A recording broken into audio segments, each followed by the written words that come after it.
This is the 10% Happier Podcast. I'm Dan Harris.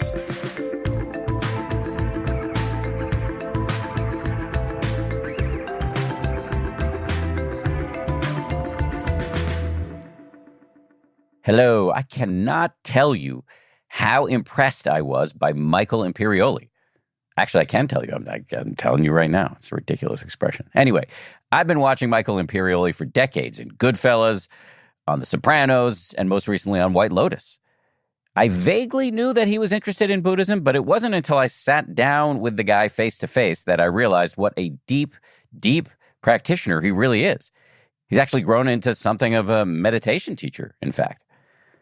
In this conversation, we talked about the classic celebrity life crisis that brought him to Buddhism, the importance of consistent practice as a way to get familiar with your mind so that your thoughts and emotions and urges don't own you, the specific Tibetan Buddhist tradition in which Michael Imperioli practices, what his daily practice looks like, whether meditation helps him be more creative, how acting and meditation are actually pretty similar, whether getting older affects or does not, your ability to grok impermanence, why he started teaching meditation online, how to meditate off the cushion in daily life, and the two most common things Michael hears from people who are just starting to meditate.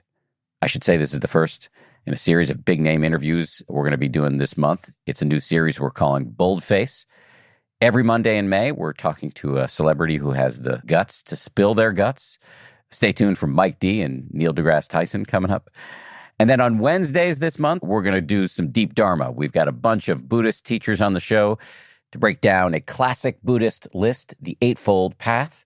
We're kicking it all off in 2 days with the teacher Dara Williams. I think you're going to like it. We're going to weave throughout the month of May, which, by the way, is Mental Health Awareness Month. Mondays, we've got celebrities. Wednesdays, deep Dharma.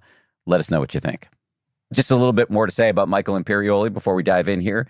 As some of you may know, he played Christopher Moltisanti on The Sopranos, for which he won an Emmy Award for Outstanding Supporting Actor in a Drama Series. In the early part of his career, Imperioli starred as Spider in Martin Scorsese's Goodfellas, iconic, albeit brief role.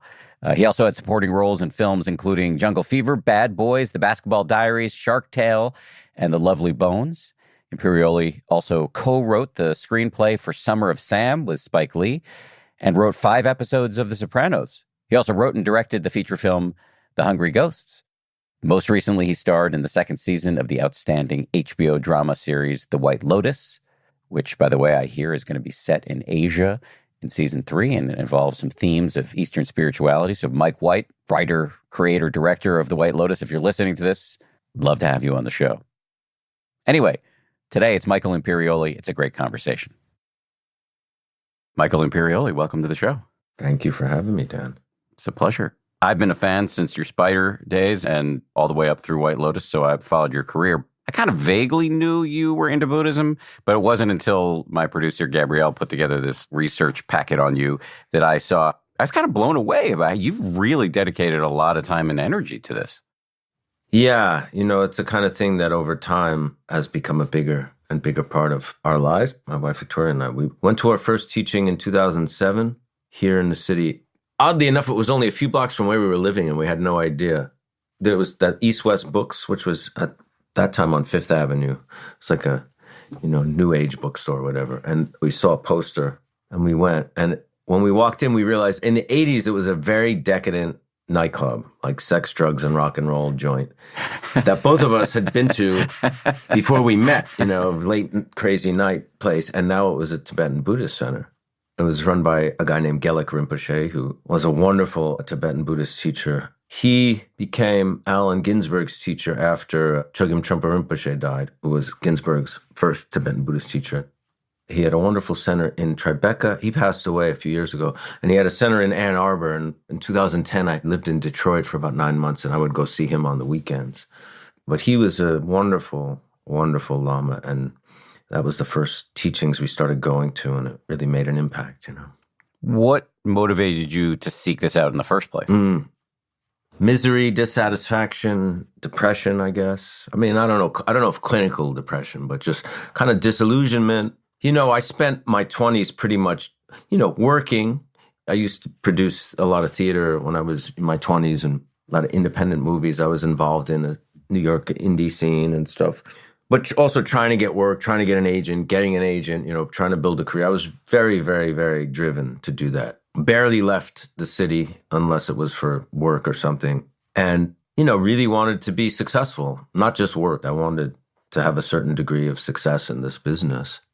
And when that finally happened, it was gratifying on a lot of levels, creatively and work-wise, but there was a whole other piece of my life that wasn't addressed. I thought it would take care of everything because it meant a lot to me. I mean, artistically, I don't just mean financially or success-wise. Artistically as well, it meant a lot. It was fulfilling in a lot of ways. I mean, I kind of mean around the Sopranos when that started happening. But at the same time, it was a bigger picture, I think, that I was missing. And I went to excess with particularly alcohol and drugs and things like that, not unlike so many people, especially artists. Nothing outrageous or particularly romantic about it. And it was destructive. And I started seeking a lot of different spiritual paths. I started reading a lot of teachers like Krishnamurti, Gurdjieff, Uspensky, Suzuki, even kind of more out-of-the-box stuff like Castaneda, I got really obsessed with for a while. And some occult stuff, too, Because I was interested in spirituality, but also kind of the more mystic aspects of it as well. Mystic and esoteric aspects of spirituality. And some of them were more interesting to me than others, and some of them felt more true path-wise than others, like someone like Krishnamurti or even Gurdjieff to some degree. But then none of them offered me a practice. So I would read these books and I'd get kind of inspired and agree with all these things. And then the book would be done and I'd be back to the dissatisfaction that brought me there. And then we, stumbled into Jewel Heart in Tribeca. And the thing that set it apart for me was, it was a living, authentic tradition and lineage that was still happening and still being offered and still being taught in a very authentic way. And it was open. As much as you wanted to delve into it, you could. And there was absolutely a practice. I wound up taking refuge vows with a different teacher. Refuge vows in Buddhism is a kind of officially becoming a Buddhist, basically. And this teacher said, okay, this is what you're going to have to do every day. And it was like 20 minutes, basically. And I was like, 20 minutes a day? Are you out of your mind? I said, there's no way I'm going to get up in the morning and do this practice for 20 minutes and then go about my day. I said, this is probably going to go by the wayside like everything else. And, slowly we started and it unfolded in a lot of different ways. And eventually we met our current teacher, Garchen Rinpoche, who really made all the difference in the world in our connection relationship to him. And, we're fortunate to live in an era where there are some amazing, if this kind of tradition appeals to you, there are some amazing, authentic lamas teaching in a very meaningful, authentic lineage. And because of the wonders of technology, you can have access to these teachings. And people have taken refuge vows through Zoom and online and stuff like that. People in the past used to go on foot for 3 months to take a vow with a great lama like that. You can do that by making that connection. It's just as authentic doing it online, because it's about the connection and the intention and all that. So it's kind of amazing, I think. I agree. That was a long-winded answer to your first question. Well, you're in a safe place for long wind. It's a podcast. We're designed for a lot of wind. Then I'm in the right place. Okay. There's so much in what you said that I was kind of scribbling notes as you were talking. Just going back to the top of it, this is just such a common story, but human beings have to learn this over and over again. You had everything. You were on The Sopranos, arguably the best television show ever made, and it wasn't enough.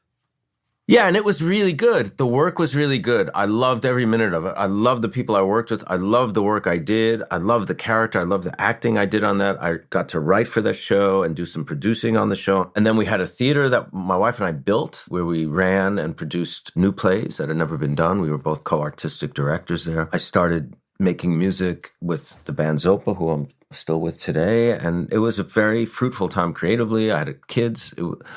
Great friends, great family, all that. And yet, there was still something I felt I had not tapped into and had not learned, really. I think that's it more than anything. I never really said that before, but I think so. learned. What do you mean by that? Mm.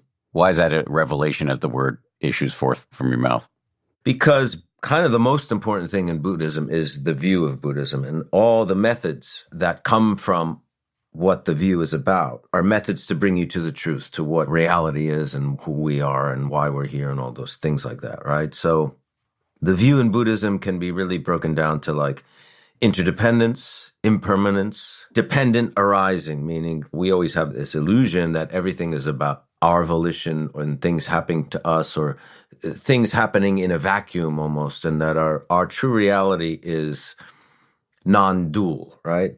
The idea of I have my vision of from this subjective point of view, and then there's this objective world that lives out there, and I see it as two distinct things, and the reality is it's not.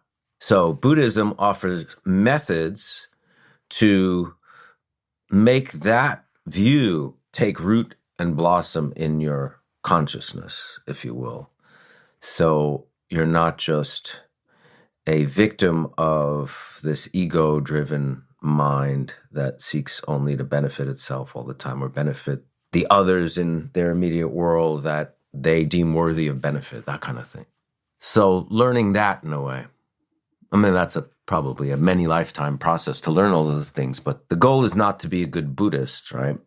Buddhism is, well, like they say, the ship, right, that takes you across to that shore of truth, basically, and waking up from that delusion. And when you get there, you don't really need that ship anymore. It's a method. What I find very interesting about Buddhism, and I don't really see it like a religion because there's no God. Buddha wasn't a God. He's not worshipped as a God. And it's more about your own mind, dealing with your own mind, how your mind works. There's no kind of creation myths that you have to believe that there's this super omnipotent creator that did everything and does everything and is pulling all the strings. I find that really appealing because I had problems with more dogmatic kind of things. And Buddhism is not really interested in a lot of social structure. For instance, at least in our Tibetan Buddhist tradition, there's no Buddhist marriage ceremony. You know what I mean? Like my wife and I teach a meditation class that began to be more about basic Buddhism a little bit. And very often people ask, what's Buddhism's stance on this? Premarital sex. For instance, someone actually asked that. And it's like, Buddhism is not about stances so much like this is bad, this is good. It's much more about like, well, your basic sanity tells you if you're doing something that harms yourself or other people, you probably shouldn't be doing it. If it's abusive, right? If you're victimizing someone, if you're in power and you're using that power to manipulate someone or you know, you're cheating and you're going to ruin your relationship or you're going to do something dangerous or it's not like this is bad, this is good. It's like use your basic sanity. To walk some kind of spiritual path, there has to be some kind of basic ethical discipline. You can't just be screwing everybody over left and right and expect to have some kind of equanimity and peace and compassion and all those things that we consider spiritual qualities like patience and generosity and kindness and all those things. And I like that about it. It's not so much about, you know, Buddha said this and you got to do that. You know, it's much more about working with your mind. Why meditation is important is you have to start to be really honest with yourself on how your mind works, what your mind is doing, what your mind is trying to do. What's it going after? And all these little decisions that we make during the day that we justify as, well, this is a good idea. No, this makes sense to me. You know, meditation can give you a little bit of objectivity to start to really go, oh, wait a second. I'm being very competitive here, you know. I'm being impatient here, you know, because I feel like my thing is more important than this person's thing. And do I want to act from that place? A lot of it's about creating space, I find. You talked about the view, Buddhism, you know, everything's changing all the time. If you try to cling, you're going to suffer. And who is this you anyway? And how... You're going to suffer anyway. Well, right. Well, probably. One could conceivably, at the further edge of the shore, not suffer much. Yeah, a Buddha. If you are able to see that this you is really an illusion. And so I guess what my question for you is, how are you doing with that? How far along are you on this ship? Well, you know, I don't really know. I mean, that's a good question. I don't really try to gauge that. You know what I mean? I think the thing is just to keep doing it, you know, and keep practicing. But I find a lot more meaning. I find my exchanges with people, not even relationships, like, of course, friendships and family and colleagues, I find those relationships have a lot more meaning to me and are a lot more dear. But I find that just interacting with people in general, especially the last year and the last couple of years, I interact with a lot of people, especially being in New York City, because you're on the street and you're out and people come up and say hi and stuff. And I guess it's through practice and whatever, teachings and stuff. I find a lot more meaningful exchanges with people. And that's, I think, very lovely. I see the same thing in my own practice. I wonder sometimes, though, if we're roughly the same age, you're just like a tiny bit older than me, would we have been able to do this in our 20s? Is the kind of equanimity and friendliness that sets in after a certain amount of practice, is that also tied to getting older and realizing how quickly things are passing? And I mean, do you think most people who get older find that? I don't.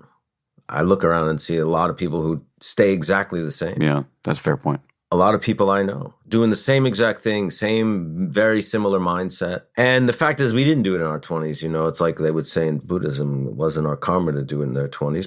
I wish I did. I kind of feel like I wasted a lot of time. But, you know, I heard an interview with a very famous filmmaker. I'm not going to say who it is because I don't like talking shit about people. But somebody I admire, and he said, he was getting on in age. Around this interview, it was probably mid to late 70s. He says, I'm older now, I don't feel any wiser at all. And it's like, because basically you're doing the same thing, sometimes too clever for our own good. Somebody like him, very, very, very smart, probably thought he figured it all out in his late 20s. And not a lot of, you know, maybe worldly things learn more about, but like, these bigger questions, probably never pursued him. Probably was brought up in a traditional religion, I know he was, and then moved away from it like a lot of us do. Never found any kind of other, probably contemplative practice, let alone spiritual practice. So why would you gain wisdom? Why? Just from, you know, from repetition? I don't know. I think there has to be something else that opens up. And I'm not saying it comes from Buddhism or even meditation or something like that. Sometimes it can come from great upheaval. You know, great tragedy, great change, you know, when, whoa, the rug really gets pulled under and you really see that nature of impermanence and how, whoa, that is reality. You know, we have this illusion that we kind of got it all together, but we have no idea what's going to happen second by second, you know. That's really the truth. And I think if you have some space for that in your mind, life can become a lot more meaningful, you know, and maybe a little bit of your motivations can start to change a bit. I agree with basically everything you just said. On the age tip, though, I guess where I was going with that is that, you know, now that I'm in my 50s and I'm watching my parents get older, it feels like I'm having a little bit more of a direct understanding of impermanence and mortality. I'm just curious, like, would I have been able to grok that in any meaningful way, even with high-dose Buddhism in my 20s? But the question is, knowing about impermanence, right, and seeing evidence of it, because as you get older, more people around you die, right? That's just what happens. Or you look in the mirror. Or you look in the mirror and, you know, but death is a very strong wake up about impermanence. But it's, what do you do with that? So realizing impermanence is a fact and that death is unpredictable and the moment of our death is coming and we don't know when it is. Well, what are you going to do with that? Sure, as you get older, you see the truth of that. But how do you integrate that? How does that change how you do things? That's where I'm saying a lot of people don't. Yeah, they see it happening, but I don't know, without either some kind of contemplative practice or spiritual path, or like I said, some great upheaval, some kind of thing that intervenes, I don't see how it really changes someone. I wish I did, but I don't. I just see it in people I know, people around me, people in my family.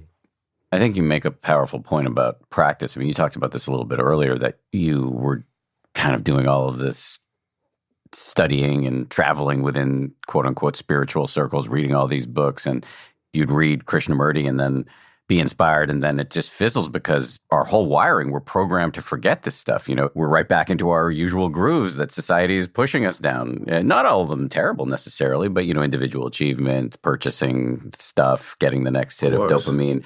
And the only way I've found to like really start to shave down on any of this stuff is to have a set of consistent practices. And so I just, I always think about how one of the original translations of the word sati, which we often translate as mindfulness, is actually recollection or remembering. You just got to remember to do this stuff. Remember the view that you talk about. In Tibetan, the word for meditation is gom, which means to habituate.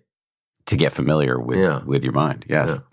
I mean, just because I practice these things, this doesn't, I'm still subject to all these petty little human emotions that we all go through. I by no means conquered these things, but there's definitely a bit of a altered view of things from my point of view, and how I look at what I'm doing in the world, and I'm happy for that. To be honest, now I can't imagine life without the Dharma.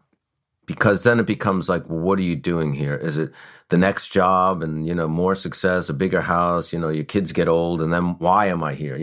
They talk about now as like, in 50 years, people are going to live to 180. Well, what are they going to do?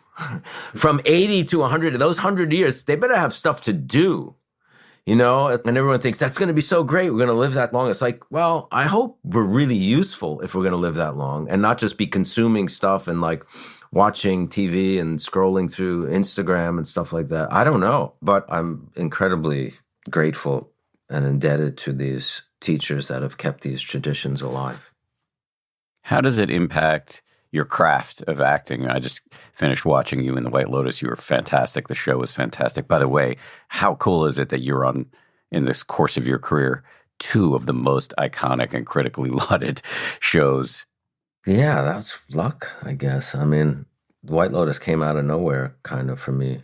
It was really fun and very meaningful. Mike is a very spiritual guy. I mean, he did the show Enlightened, and he studied various Eastern trains of thought. And if you look at the White Lotus, there's these people who have all this. They're wealthy. They have whatever they want. They have this comfort. They have success. And yet they're miserable.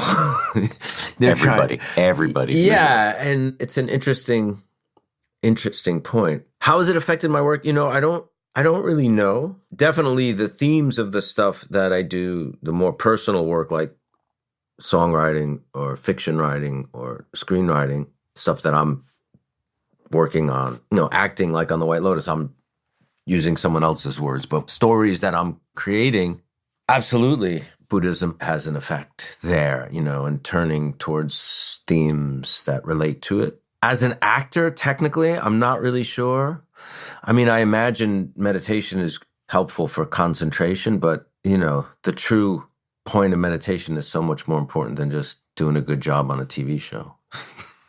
Really? It's kind of like, driving a Ferrari down the corner to go pick up the milk at the corner store, But still, I guess at its best, it should influence everything in one's life. Chogyam Trungpa Rinpoche was a very important Tibetan Buddhist Lama who was really one of the first to bring Tibetan Buddhism to the West, started the first Buddhist university in the West called Naropa out in Boulder.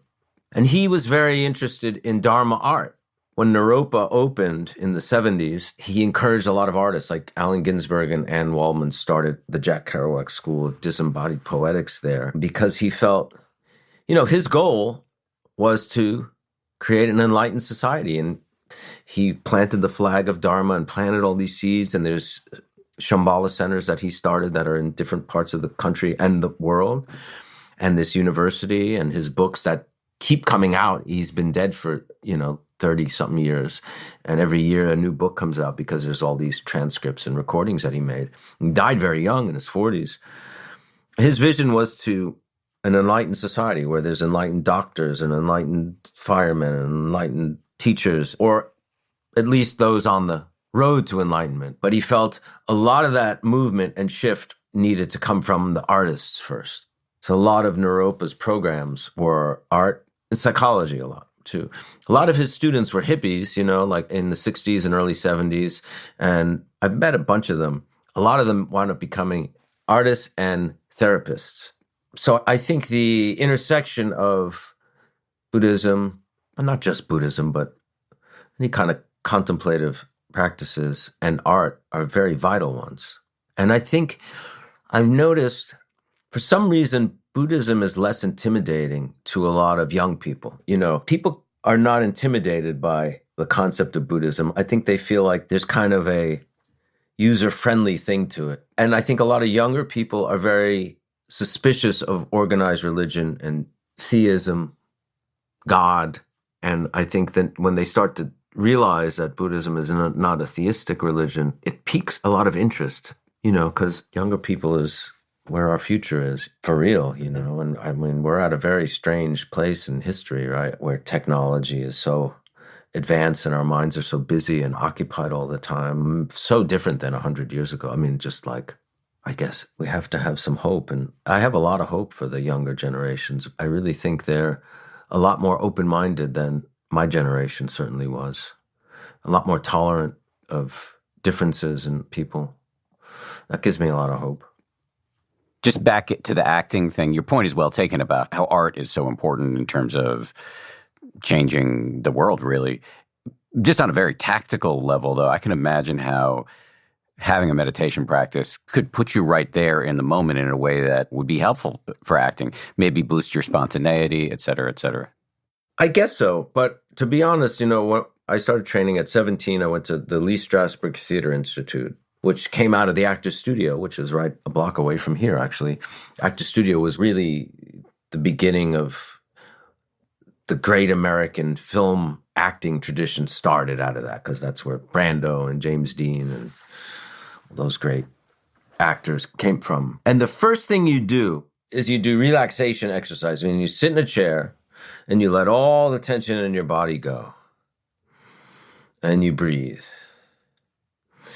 And you try to be aware of wherever there's tension in your body and really start to relax and breathe, and then maybe make a sound like, ah. That's the first thing that you do before you do anything else. I mean, that's pretty damn similar to meditation. Mm-hmm. And the ah is like a mantra or an om or whatever. I mean, it's extremely similar. And what that does is, because you're letting your tension go. And then the next thing you do is add like a thing to concentrate your attention on. So you'll create sensorially, say, a coffee cup. That's the first exercise they do at Strasberg. And you pretend, they don't like to say pretend, you kind of recreate the sensorial experience of holding a coffee cup and really try to feel the heat, smell it.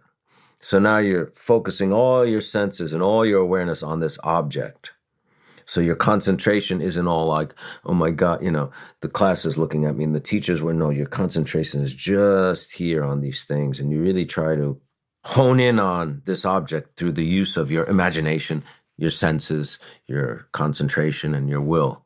Very, very similar, So I can't say meditation's so different than that. Maybe it's another aspect of that, but I don't isolate meditation from the teachings of Buddhism. And a lot of people do and get great benefit from that. I'm not diminishing that. I'm saying for me, I don't really separate it as a thing unto itself. Like in the class that Victoria and I teach, we say we're not trying to be good meditators. We're trying to be good people.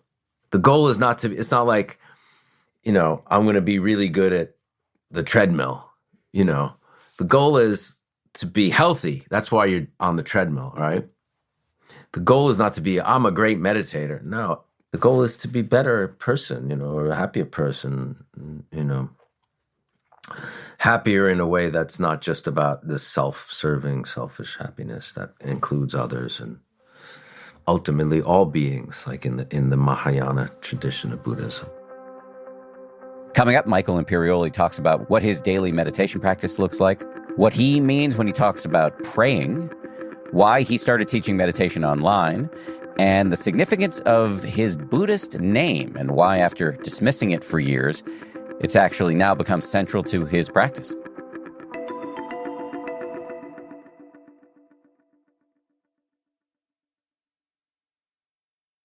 Having just heard you say that you don't separate the practice from the Buddhist tradition, I'm curious, though, like what your practice is like, and do you do retreats? And on retreats, what kind of meditation you're doing there? Well, in the Vajrayana tradition of Tibetan Buddhism, which is a bit more of an esoteric tradition that has a lot of different methods that incorporate liturgical, sadhanas, which are like liturgies, and practices, visualization practices. Those all have to be given through a teacher. And there's a kind of a formal ceremony called an empowerment, where basically the teacher is offering you the connection to the lineage, these teachings that have been handed down.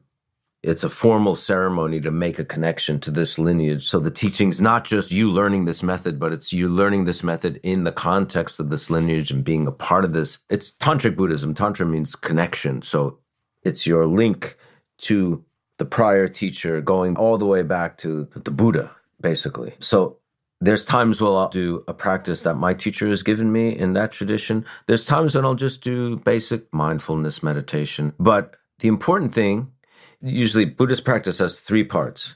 The first is setting your intention, making aspirations. So you're setting your intention that when you do this practice, it's not just for you.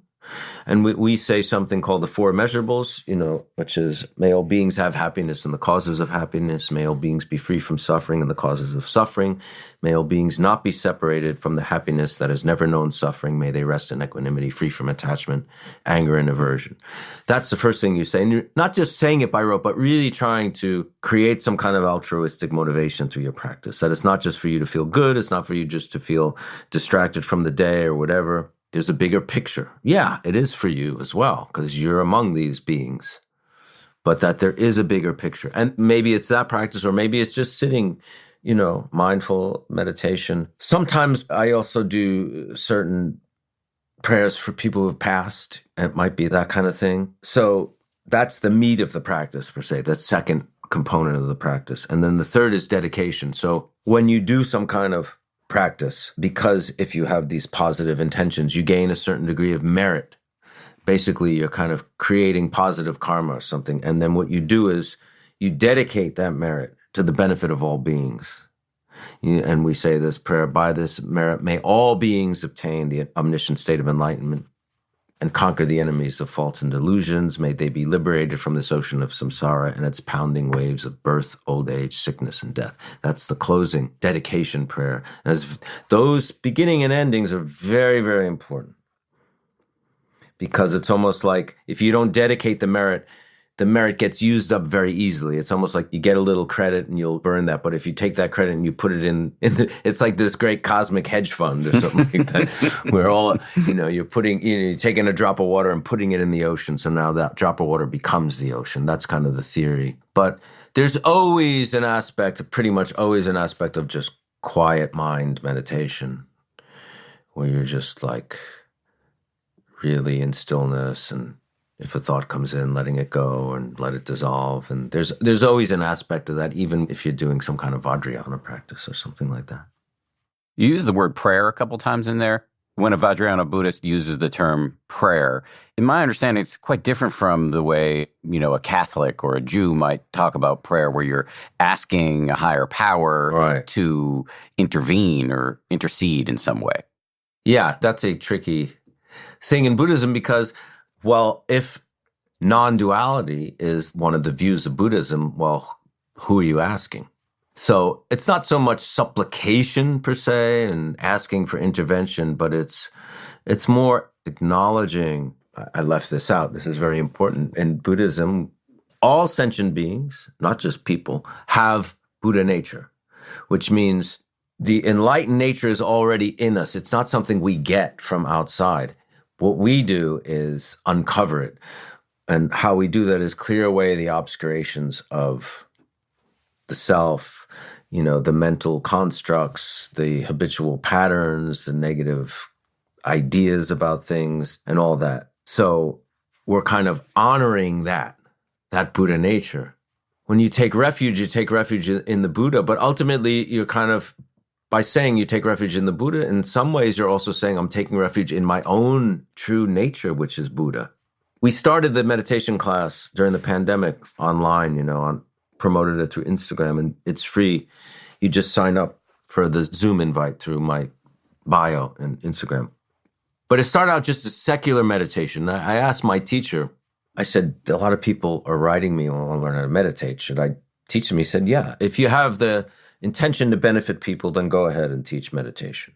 So we started teaching completely secular, mindful shamatha meditation. And we'd have a Q&A, and people were really interested in things like reincarnation and karma. It was always a lot of the first things people have questions about or interested in, and then other things about Buddhism.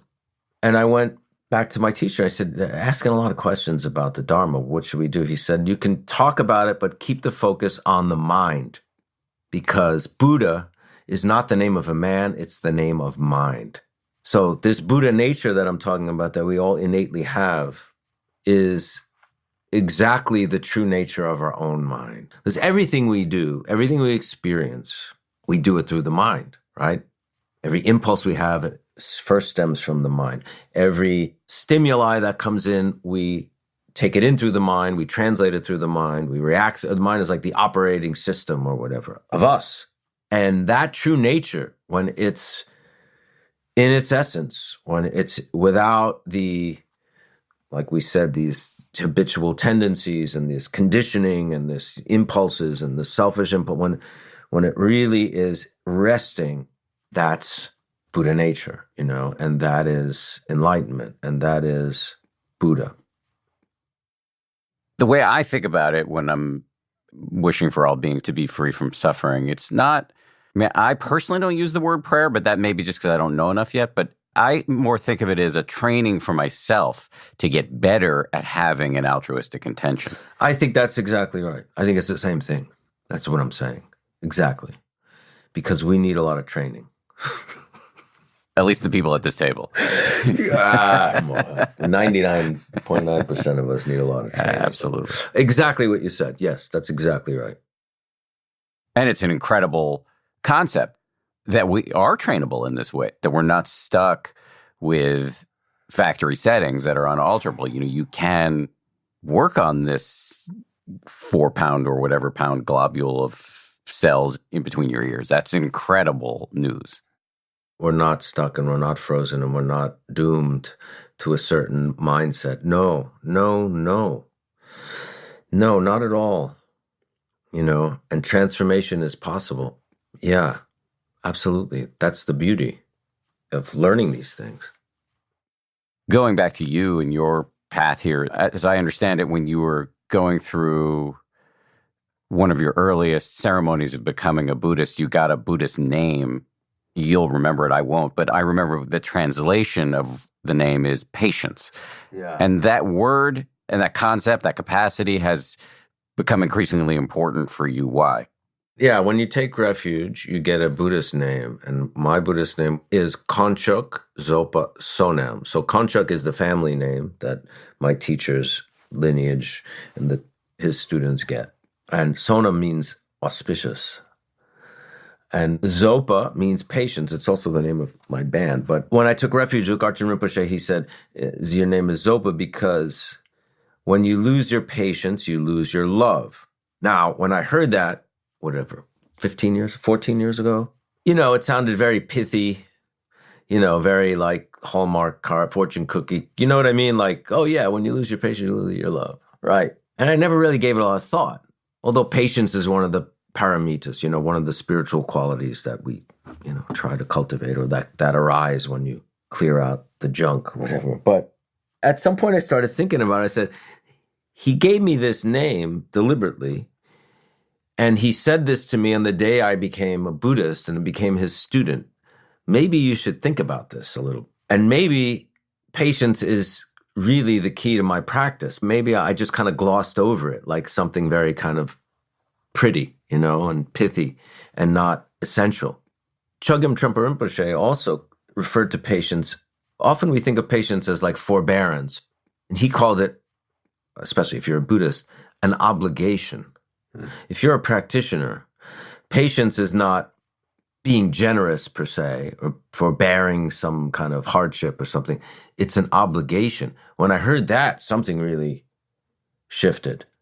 For instance, so if you're online at the coffee shop and the person in front of you is taking a ridiculously long time to figure out what they want, to order what they want, to pay for what they want, and you're in a rush.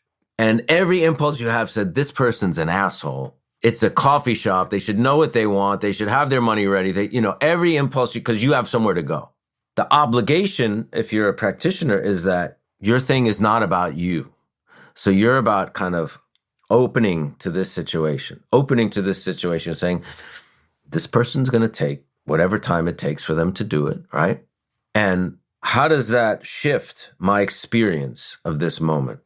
Because if you can go there, something else starts to happen rather than you just looking at your watch. When's this person going to go? Making all this judgments about, because the judgment about the person is kind of irrelevant. It's about you and what are you doing with this situation and what happens, what energy is getting expended, what positive and negative thoughts are arising. So everything starts to become an opportunity for practice. One thing we tell the people in our class time and time and time again, being a Buddhist is not about being a doormat. This practice of patience doesn't mean you let people abuse yourself or others. You may often be in a position where it's inherent and important for you to intervene in a situation where someone's being abusive or abusing others. You can't be on the subway and watch somebody abuse another person like, well, I'm a Buddhist and I'm in my mindfulness, whatever the hell. You may have to get in there and help, but patience, yeah. So think of it as an obligation. And listen, I get impatient all the time, lots of times. But if you start to take these things seriously and try to find ways of working with them in life, things happen, Life becomes a little bit more spacious. And the connection to love is interesting because I, like you, I think if I had heard that not too long ago, I would have thought, okay, well, it's kind of an empty bromide. I used to have a nanny when I was a little kid, Juanita. And when my brother and I were being a pain in the ass, she would grip the steering wheel of her yellow VW Bug and say, patience is a virtue. And yeah, just like that. Yes, just like that, probably louder. And so I just never really thought about the word beyond something that Juanita might say. But I had an experience a couple of years ago. It was a very tough moment for me where I had just gotten a bunch of very negative feedback about how, just kind of being a jerk. I had done what's called a 360 review where the people in my life gave me feedback on how I was doing. And did you ask for it? I did. Oh, okay. Well, I really asked for it in every sense of that phrase. Absolutely. So I was on my way after reading it to talk to my executive coach, who's a active Buddhist and was on the board of Naropa University. So he's a very interesting guy. His name is Jerry Colonna. And on my way to see Jerry, I was late. And I was taking the subway. It was July. It was sweltering hot. And this is a tiny little moment, but I was running up the stairs to get to Jerry to talk to him about becoming a more compassionate person. And I jostled a woman, not in any significant way, but I kind of hit her purse a little bit. Normally, I would have turned around and said, I'm so sorry. But I didn't have time for that. I just kept going. And Jerry, to his credit, really just honed in on that moment. He saw it? He didn't, but I told him about it. And he just came back to that over and over as a metaphor for when you're in your own shit, when you're rushing, when you're hurried, you just don't have the bandwidth to give a shit about other people. And that's what I hear when your teacher said, when you lose your patience, you lose your love. And you can justify being in a rush, being impatient, all you want, and be probably really correct. But do you want to be right or do you want to be free? Coming up, Michael talks about bringing mindfulness into your daily life, the two most common things he hears from people who are just starting to meditate, and why he encourages meditation-curious people to find a teacher from an authentic lineage.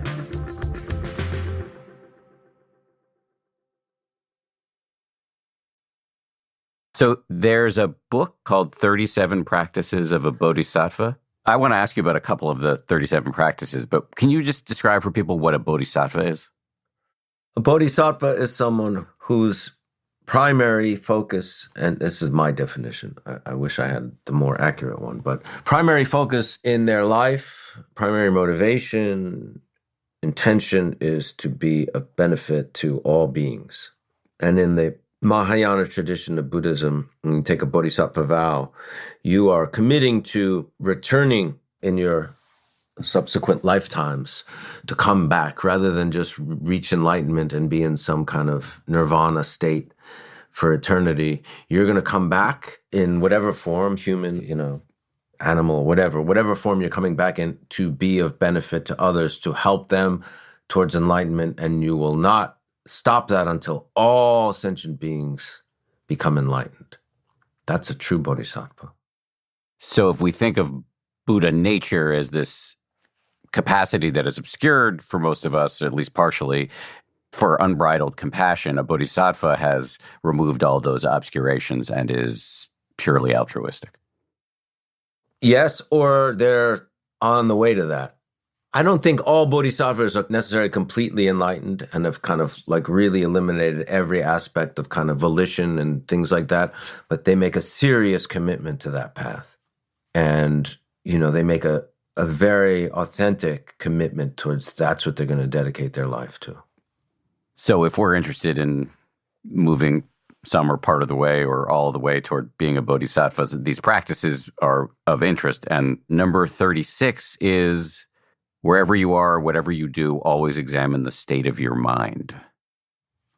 Because that's where everything happens, It's like you can't trust that your impulses are always going to be correct or beneficial to others. So you have to use your mind, your mindfulness, to look at those. We can justify an awful lot of things that are selfish, that are, self-serving, that are not with the benefit of others in mind. So you have to look at your mind and seeing what it's doing. I mean, that's what meditation offers. I sometimes say in the class, it's like, in radio or television, they have a 7-second delay, right? So there's 7 seconds they have before it goes out on the airwaves, if you're doing live TV or live radio.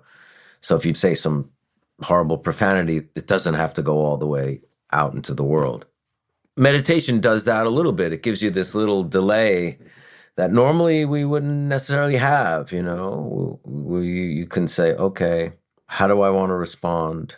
Because the emotion arises, somebody does something, makes you angry, and the emotion arises, and then are you going to act out of that anger and then compound the anger and compound that situation that's happening? Or are you going to find a way to diffuse it, not engage with it, find another angle of interaction?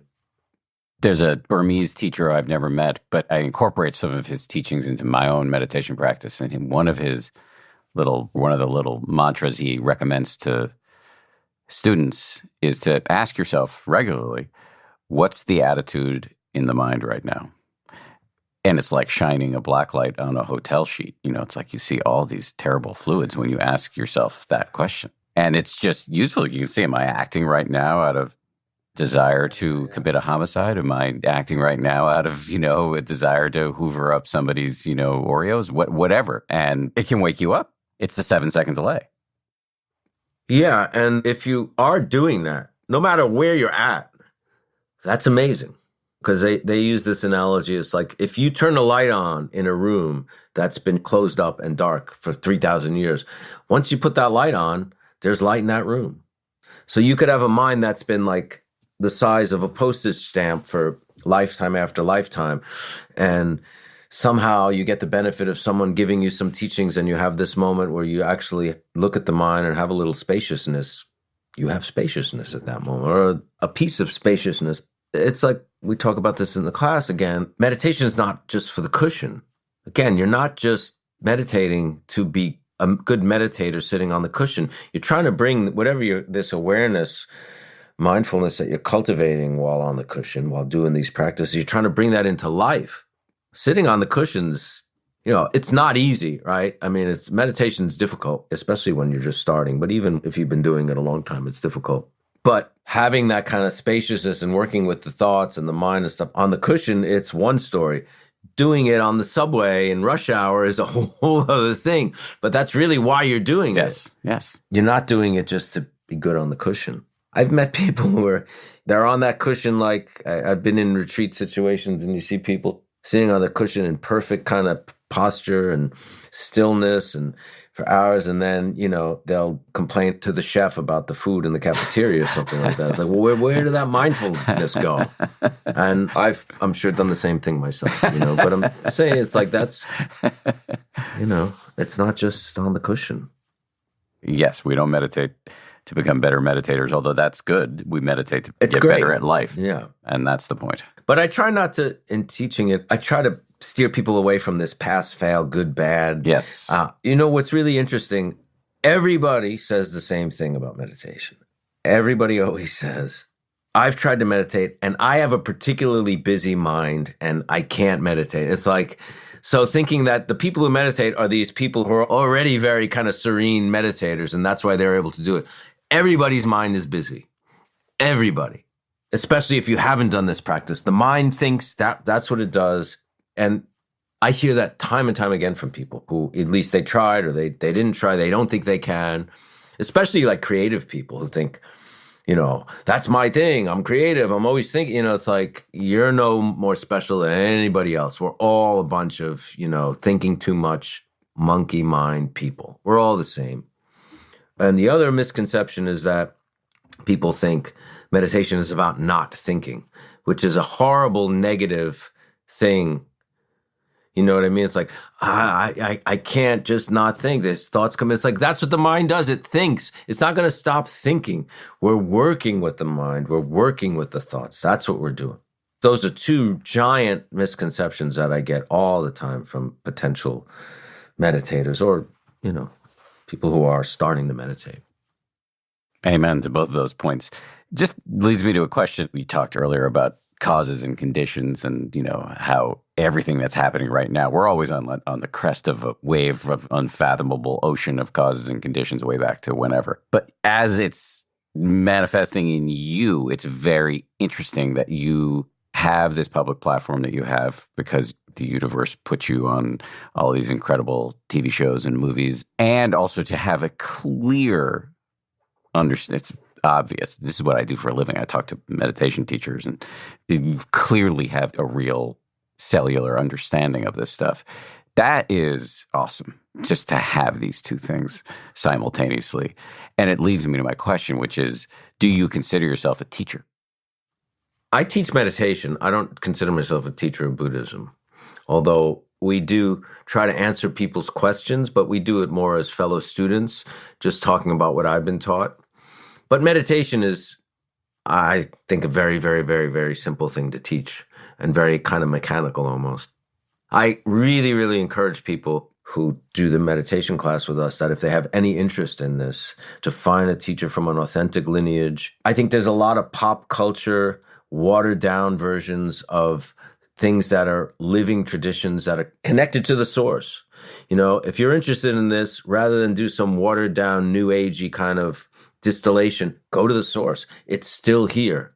It may not be 100 years from now, but it is now. There are teachers from these authentic lineages living amongst us, and some of them have really made great attainments in, working with the mind.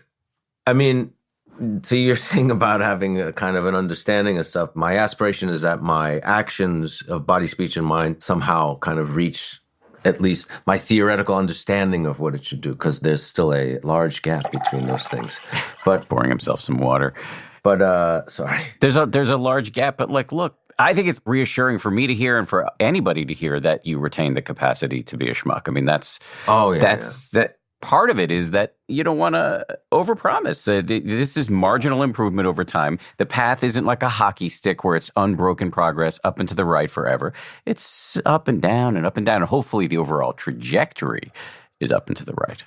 Well, I think being exposed to these teachings, it's like, what else am I going to do? I tried it the other way and it's not going to work. You know what I mean? I tried getting all my satisfaction out of material and some not material things, some things that had a lot of heart, like art and family and things like that.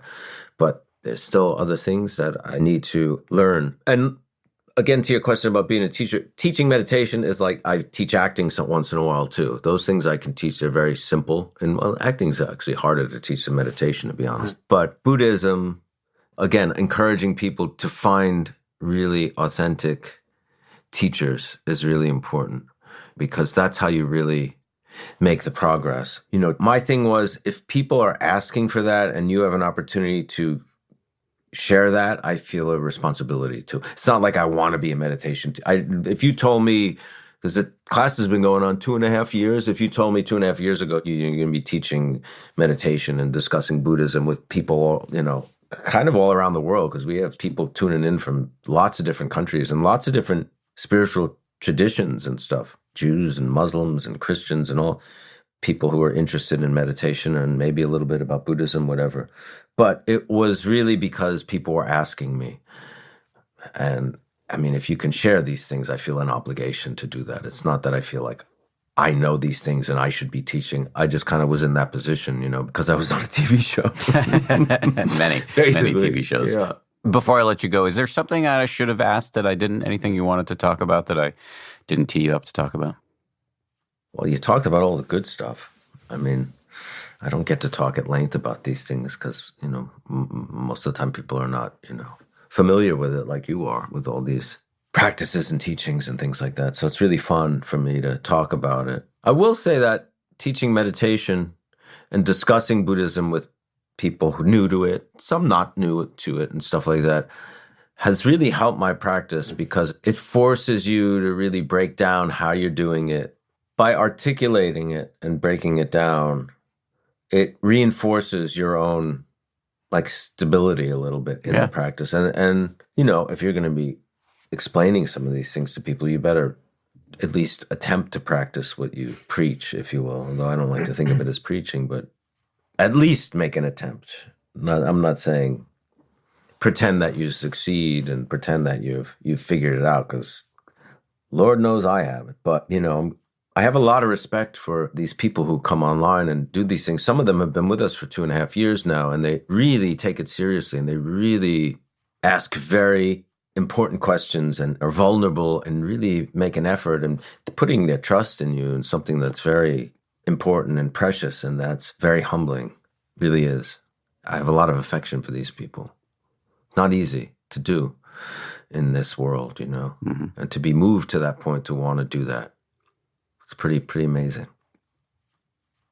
Just in closing here, are there other things you're working on that would be worth reminding people about? We've talked about the Sopranos and White Lotus and Zopa, your band, and all the meditation teaching you're doing online. Anything else that we should just mention before I set you free? Well, not necessarily. I think you covered it. Well, I'm grateful to you for doing this. I'm grateful that you brought me on. It was fun. It's really fun to talk about these things. Built my whole life around doing just that. You're lucky. I am lucky. Yeah. I am lucky. Thank you again for doing this. Thank you. Appreciate Thanks it. Super fun. Thanks again to Michael Imperioli. Thanks to you for listening. Rate and review us wherever you listen to your podcast. That really helps. Thanks most of all to everybody who works so hard on this show. 10% Happier is produced by Gabrielle Zuckerman, DJ Kashmir, Justine Davey, Lauren Smith, and Tara Anderson. Our supervising producer is Marissa Schneiderman, and Kimmy Regler is our managing producer. Scoring and mixing by Peter Bonaventure of Ultraviolet Audio, and Nick Thorburn of the great band Islands wrote our theme. We'll see you all on Wednesday for an episode with Dara Williams, the first in our series on the Eightfold Path.